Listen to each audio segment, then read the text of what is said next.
জনগণের তোপের মুখে তড়িঘড়ি দেশ ছেড়ে পালিয়েছেন নেপালের সদ্য পদচ্যুত প্রধানমন্ত্রী কেপি শর্মা। সামরিক হেলিকপ্টারে করে আন্তর্জাতিক বিমানবন্দরে গেলেও জানা যায়নি তার অবস্থান বা ঠিক কোন দেশে যাচ্ছেন তিনি।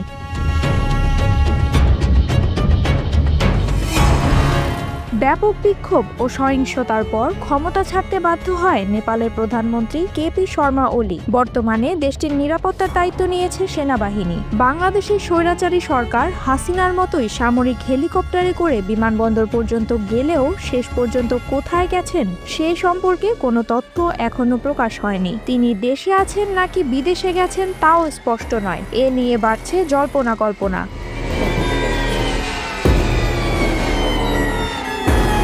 বিক্ষোভকারীরা 4 বারের প্রধানমন্ত্রী 73 বছর বয়সী কেপি শর্মা ওলির বাড়িতে হামলা ও অগ্নিসংযোগ করে। পরে ওলি পদত্যাগ করেন যাতে রাজনৈতিক সমাধানের পথ সুগম হয়। তবে তার বর্তমান অবস্থান সম্পর্কে কিছু জানা যায়নি বলে জানায় সংবাদ মাধ্যম AFP।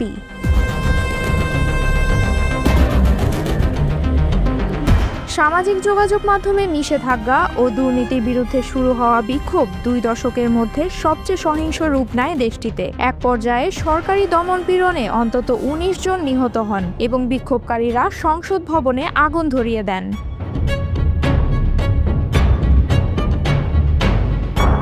বিক্ষোভ ছড়িয়ে পড়ে দেশ জুড়ে। ক্ষুব্ধ জনতা বিভিন্ন সরকারি ভবন, রাজনীতিবিদদের বাসভবন, সুপারমার্কেট সহ বহু স্থাপনায় আগুন দেয়।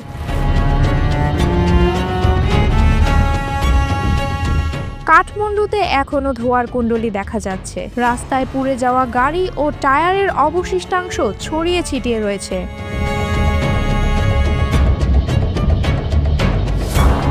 অন্যদিকে উত্তাল সময় পেরিয়ে নেপালের রাজধানী কাঠমান্ডু সহ বড় বড় জেলাগুলোতে সেনা নিয়ন্ত্রণ প্রতিষ্ঠিত হয়েছে।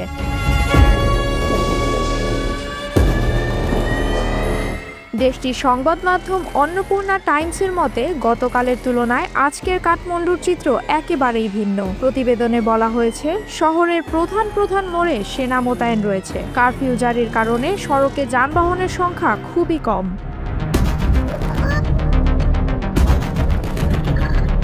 তবে জরুরি কাজে বের হওয়া নাগরিকদের সেনারা পরিচয়পত্র পরীক্ষা করে চলাচলের অনুমতি দিচ্ছে। সাধারণ মানুষ অধিকাংশই ঘরে অবস্থান করছেন।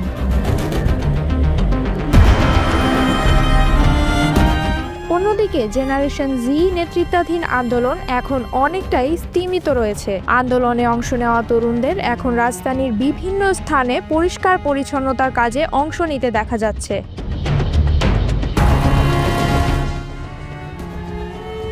নতুন বানেশ্বরস্থ সংসদ ভবনের সামনেই চলছে ব্যাপক পরিষ্কার পরিচ্ছন্নতা কার্যক্রম। সেনারা এই কাজে যুক্ত তরুণদের কোনো ধরনের বাধা দেয়নি। বাংলাদেশের সরকার পতনের পরেও একই চিত্র দেখা গিয়েছিল দেশ জুড়ে।